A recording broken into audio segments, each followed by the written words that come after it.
Guys ഇതാ ഒരുത്തൻ എന്താ നല്ല പനിയായിട്ട് ഇതാ പനിച്ചത് അവിടെ ഇങ്ങനെ കിടക്കുക ഇടാ കണ്ടോ, പനിച്ച് നല്ല പനിയാണ് ഗൈസ്. എന്ത് ചെയ്യാനാ? അപ്പോൾ ഓന് ഭക്ഷണമൊന്നും വേണ്ടല്ലോ, ചോറ് തിന്നാനാന്നില്ല.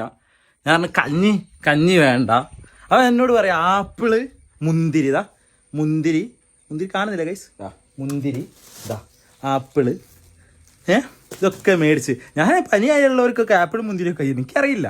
ഇതാ ചോറ് ഇതാ അവിടെ ചോറുണ്ട്, ചോറ് ബാക്കിയാക്കിയതാ ചോറ് കാലത്ത് ചോറുണ്ട് ഇതാ നല്ല പരിപ്പും കറി ഒക്കെ അമ്മ വെച്ച് രാവിലെ പോയതാ. അമ്മക്ക് വയ്യാന്ന് പറഞ്ഞിട്ട് ഡോക്ടറെ കാണിക്കാൻ പോയതാ. കഞ്ഞി വേണ്ട ഗൈസ്, അമ്മ വരുന്നുണ്ട് എന്ന് തോന്നുന്നു. ബാക്കി അമ്മേ എന്തായി?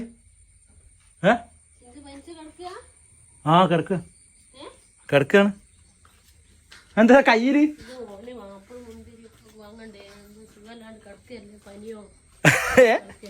എങ്ങനെ ഗൈസ് ഞാനിവിടെ എന്തേ സുഖല്ലേ, ഞാനിതൊക്കെ വാങ്ങിയതാ. ഇതെന്താ മുന്തിരി പേരൊക്കെ ഉണ്ട് ഗൈസ്, കണ്ടതാ. ഇപ്പൊ എങ്ങനെ ഉണ്ട് ഗൈസ്, കണ്ടോ? എന്നാ നാളെ എനിക്കും പനി ഉണ്ടായാൽ മതിയായിരുന്നു. ഞാനൊക്കെ പനിച്ച് കിടന്നിട്ട് ഇങ്ങനത്തെ ഒരു പൊതി പോലും ഇവിടെ ആരും കൊണ്ടുവരുന്ന ഞാൻ കണ്ടില്ല.